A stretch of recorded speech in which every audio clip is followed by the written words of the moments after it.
বিশ্বনবী বলেন, মান কারাআ আয়াতাল কুরসি দুবুরা কুল্লি সলাতিন মাকতুবাতিন লাম ইয়ামনাহু মিন দুখুলিল জান্নাতি ইল্লাল মাউত। প্রত্যেক ফরজ নামাজের পরে যে আয়াতুল কুরসি পড়বে তার জান্নাতে যাওয়ার ক্ষেত্রে আর কোনো বাধা থাকে না, একটা জিনিস ছাড়া, সেটা হচ্ছে মৃত্যু, মরণ। লোকটা মরে না তাই জান্নাতে যায় না, মরলেই জান্নাতি।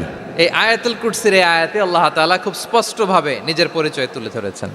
আবার সূরাতুল ইখলাসের ভেতরে আল্লাহ তাআলা খুব চমৎকার ভঙ্গিমায় তিনি নিজের পরিচয় তুলে ধরেছেন। অনুরূপভাবে সূরা হাশরের শেষ 3 আয়াতেও আল্লাহ তাআলা খুব চমৎকারভাবে নিজের পরিচয় তুলে ধরেছেন। আওয়াজ করে পড়ুন সুবহানাল্লাহ। সূরা হাশরের শেষ 3 আয়াতের একটা বিশেষ ফজিলত আছে, এটা আপনারা পড়বেন। কি ফজিলত? বিষ্ণু ইসা ইসলাম বলেন, মান ক্বালা হিনা ইউসবিহু সালাসা মাররাতিন আউযু বিল্লাহিস সামিউল আলিম মিনাশ শাইতানির রাজীম সুম্মা ক্বারাআ সালাসা আয়াতিন মিন আখিরি সূরাতিল হাশরি ওয়াক্কালাল্লাহু বিহি ৭০,০০০ মালাকিন ইউসাল্লুনা আলাইহি ওয়া ইন মাতা ফি যালিকাল ইয়াউমি মাতা শাহীদান।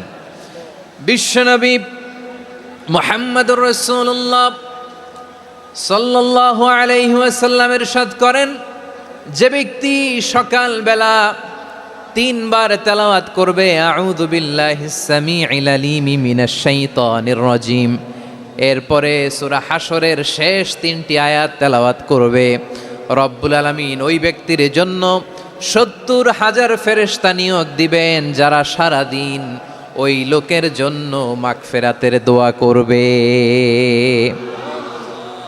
শুধু এখানেই শেষ নয়, বিশ্বনবী ফরমান, ওয়া ইন মাতা ফি যালিকাল ইয়াউমি মাতা শাহীদান, ওই দিন যদি ওই ব্যক্তিটা ইন্তেকাল করে সে শহীদ হয়ে কিয়ামতের দিন আল্লাহর সামনে দাঁড়াবে। সকালবেলা যদি পড়েন 3 বার আউযু বিল্লাহিস সামিউল আলিম মিনাশ শাইতানির রাজীম 3 বার পড়ে সূরা হাশরের শেষ 3 আয়াত যদি তেলাওয়াত করেন, তাহলে আপনার জন্য আল্লাহ তাআলা ৭০,০০০ ফেরেশতা নিয়োগ করবে। সারা দিন তারা আপনার জন্য মাগফিরাতের দোয়া করবে, আর ওই দিন ইন্তেকাল করলে আল্লাহ তাআলা শহীদ হিসেবে আপনাকে কিয়ামতের দিন দাঁড় করাবে। সুবহানাল্লাহ, এত আস্তে। আবার সন্ধ্যাবেলায় যদি পড়েন, সারা রাতের জন্য ৭০,০০০ ফেরেশতা মাগফিরাতের দোয়া করবে। ওই রাতে মারা গেলে শাহাদাতের মৃত্যু নসিব হয়ে যাবে।